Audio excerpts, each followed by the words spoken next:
That'll be enough, just a little bit more. You know what I mean? Does he have his own sports arena? He has an ice rink in Yeah. New York. He has a couple things, but yeah. So you know, always wanting a little more. You know why? Think about this. What's satisfaction? Okay, you ever had like a Snickers? Okay, and I don't know if it satisfies you like it says in the commercials, but you know what I mean. If you're hungry, if you're fully satisfied, right? If you're fully satisfied in food, let's say you eat, you're fully satisfied. Do you want any more food? Yeah. If you're fully satisfied. I could probably I said imagine. fully, not a little bit satisfied. Yeah, probably not. No, not if you're fully satisfied. When you're fully satisfied, you don't need any more. I'm fully satisfied. I don't need more food. I'm fully satisfied. If I'm not fully satisfied, then yeah, I want some more food. I want to be fully satisfied. I want to be full. That's why it's called being full. So it's the same thing, like in the world, like fully satisfied. We're never satisfied with the world's things. You know what I mean? So, and let me tell you, the pleasures of the world will just bring you down. You know, they think what like for me it was like an escape. You know, like I thought I was escaping from this realm into like this realm where this was like the party realm, and I didn't have to stay in this like area for a while. But it all did was leave me like broken and stuff, and then I had everything in Christ, which was awesome. Hey, knock it off.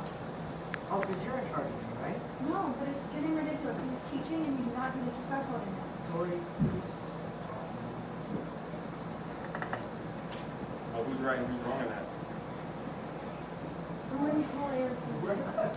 See, biblically speaking, she is right, you know. But, you know, this is the thing, it's grace. You guys are young, and just think about this. Like, I love you. So, yes, you're going to goof off, and yes, you're going to mess around, and yes, probably talks like this are going to be boring at times, and that's what you guys do with your kids, you know, and there's a mature process. So, like, I love all you guys. I'm not super mad, but honestly, for each other, you know, because, like, it's just better for you guys to come together as one and try to minimize, you know, and try to move in a way that is progressive. You know what I mean? So if you're goofing off like, you know, 20 minutes, try to make it like, you know, 18 or 19 the next day. And let me tell you, if you make it 23 the following week, that's cool. I've done that stuff too, but then maybe the following week try to make it 18. And the only thing I would recommend is then going back and saying, Lord, I need help with this. You know, like I talk when Tony's talking or Anthony's talking, and honestly I want to be able to sit down or help me be interested if you're not interested. You know, you're not always going to be interested in these talks. Let me tell you, a lot of times they're going to bore you. You know, I've seen it. You know, it's not nothing to be afraid of. It's not nothing to be ashamed of. It's not nothing to be like, it's real. It's reality. You know what I mean? Like, and I recognize that and I see it. But, you know, I don't ever want you guys, this is one of the worst things like I see in like society. Let me tell you, is it's not like the worst thing from like a bad standpoint, but it like breaks my heart when I see it. I see these kids, or actually not kids now, they're all grown up, but they'll say, oh, I was a Christian once, I'm not a Christian anymore. And I went to youth group, you know, and I was a Christian, I did that stuff. There's no such thing. You're never a Christian. And I don't want you guys to be like that. And what I mean by that is when I talk about saying that you were never a Christian, when I tell you to know you were never a Christian, is because of this. It's the denial of self. Once this is the gospel.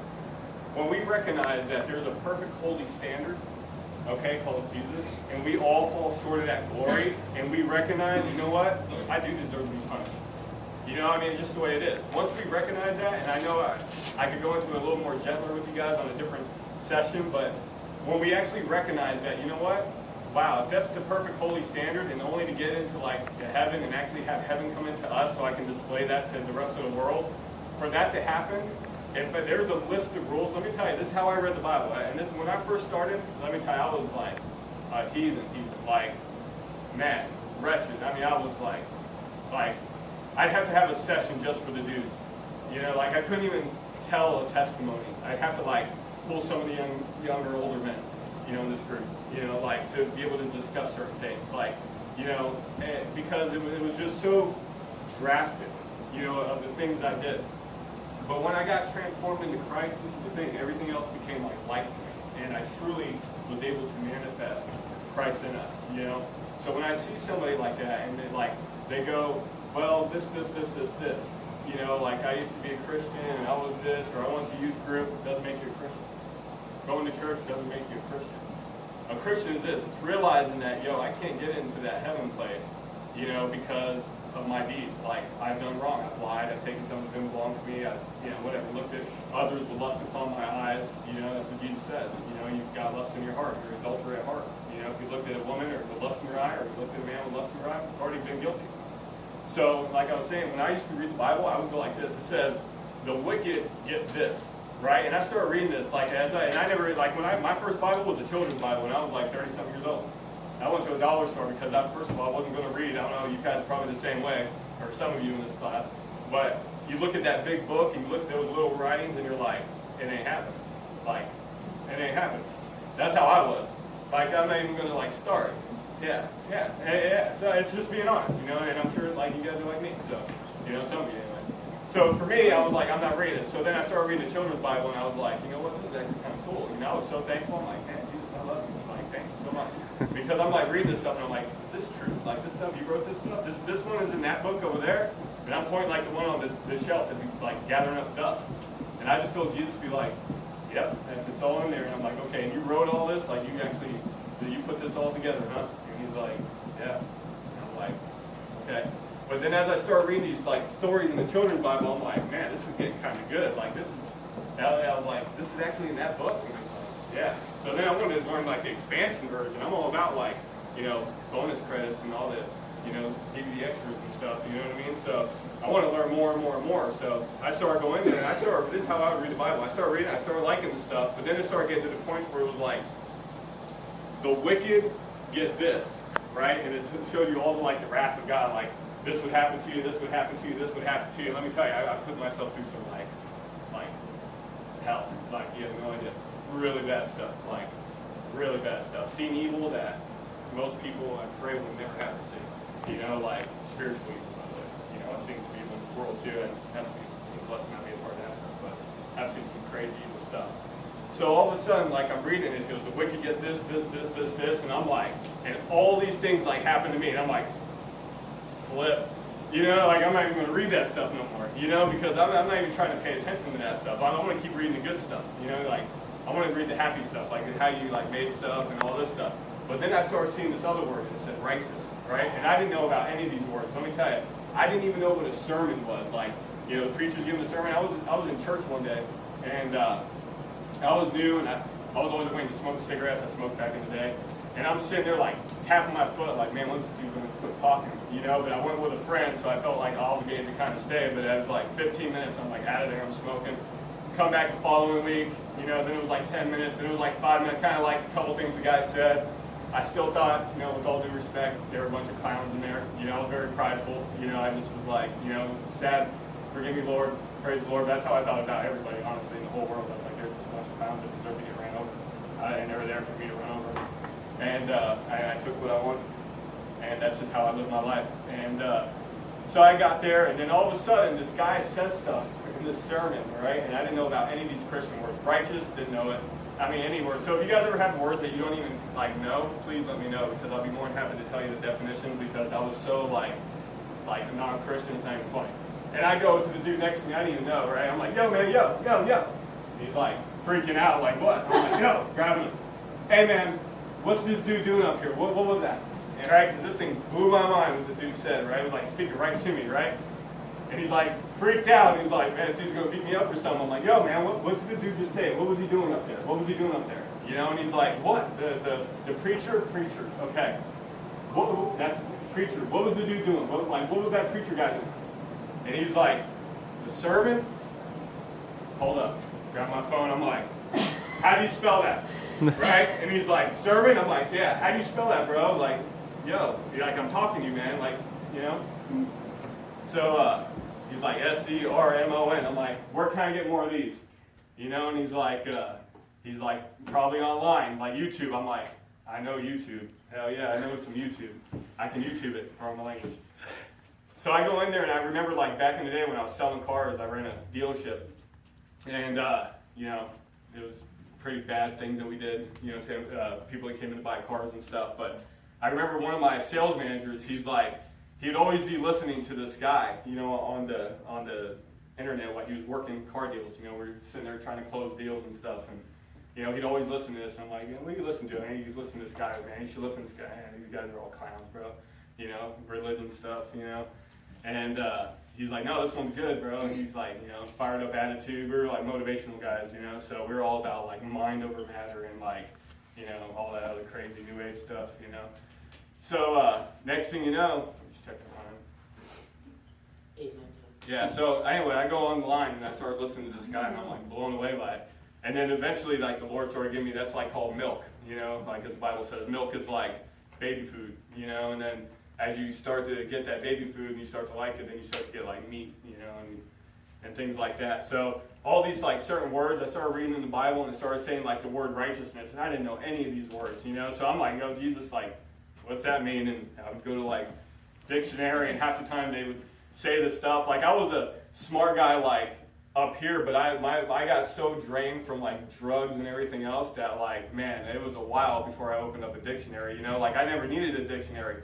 I looked at everybody like they were like very mentally weak and I was like very superiorly strong. I thought I was like human 2.1 and all I needed was my words, and I knew how to talk to people, and to me I would take like the most educated person there was and I'd make him look like a clown because of what I could say to him, and he'd be giving me his wallet, and for me that's where intelligence was, and there was no such thing once I realized who Jesus was. It was all about him, and I was like, wow, like that right there is like the most glorious thing I've ever seen. Like nobody has intelligence. That's the way I looked at it. I looked at it like, man, you got Christ, you got everything. And he'll give you everything you need to, whether it's getting through college, whether it's getting through, relationships, like he'll empower you for all that stuff. Like all the other stuff is just, it's a good things that you can use in aspects that honor him. You know what I mean? Whether you're going to be a doctor or whether you're going to be a lawyer, or even if you're going to work at a school cleaning toilets, we can do it all to the honor of God. You know what I mean? Like, if you're saved, you're saved. Let me tell you, I know people, and I do know toilet cleaners that actually do it for a living, that are born-again Christians, that let me tell you, I can give them all the money in the world. I can give them whatever I want, anything. The enemy could sit there and offer him everything, and he'd say, get out of here, bro. Please. He gives it for us. He's like, I'm serving these kids, man. I preach the gospel to these people. They don't even want it, That's life. That's true life right there, Man, let me tell you, it's so true. So yeah, so when I get to the word righteousness, I see the righteous get this, and I see all these good things. And I'm like, yo, I want to get on that list. How do I get on that list? Because I'm skipping pages of the Bible trying to get past this wicked stuff. Yeah, I know I've done this stuff, and then, yeah. But then what I did is I realized, once I started getting like kind of further in, when they started saying the wicked get this, I started realizing like, yo, this guy's telling the truth. This is what like blew me up. Like when I was there, I was like, wow. I love you, God. I'm like, Jesus Christ, like, I love you. Because one thing I noticed, it was stuff I didn't want to hear. Let me tell you. How the wicked got this and wicked got that, and man, I was like wicked and I got all that. Man, let me tell you, I got that punishment, Not that he was doing it, it's kind of like the baby touching the stove thing. The Father said, don't touch the stove, you're going to burn your hand. So it's like, we haven't experienced like wrath of God type stuff, you know what I mean? This is all, what you see in society here is just manifestations of people's wrongs and sins by themselves. It's the baby that goes, the father says, don't touch the stove, and they go like this. Ah. It's not even like if the dad says, hey, I'm going to spank your tush or put you on timeout. That hasn't even happened yet. The burning is just from us doing our wrong deeds. So when I saw those things, I was like, man, I got hit with every one of them, just about. You know what I mean? Just about, except for death. Well, actually, spiritual death, I did get that. But all I knew is I wanted to go from the wicked side to the righteous side. And because I saw all the beautiful things. The Lord will uplift you by his right hand. He will put you next to still waters. He will, relationships. He'll take care of you. You want a wife, you want a husband. Like, it's already taken care of. You have to even focus on that stuff. You just focus on the kingdom of God, and guess what? He's going to provide the work. You focus on the kingdom of God, he's already going to get you through your hurts and your pains, or your struggles, or your, you need healing, all that stuff. It's all good. You sit there and you say, man, Lord, thank you for this, because this is what's awesome. I was just telling a buddy of mine who was kind of down yesterday, and he's a good guy. I love him. So he's sitting there and he was kind of down and everything, and I'm like, yo, man, isn't this awesome, bro? You're down. Think about this, man. Think about the kid. I don't know what grade you're going to be in, whether it's 5th grade, 2nd grade, 38 years old, 70-year-old kid, whatever, But how awesome is it that you're going through this trial right now?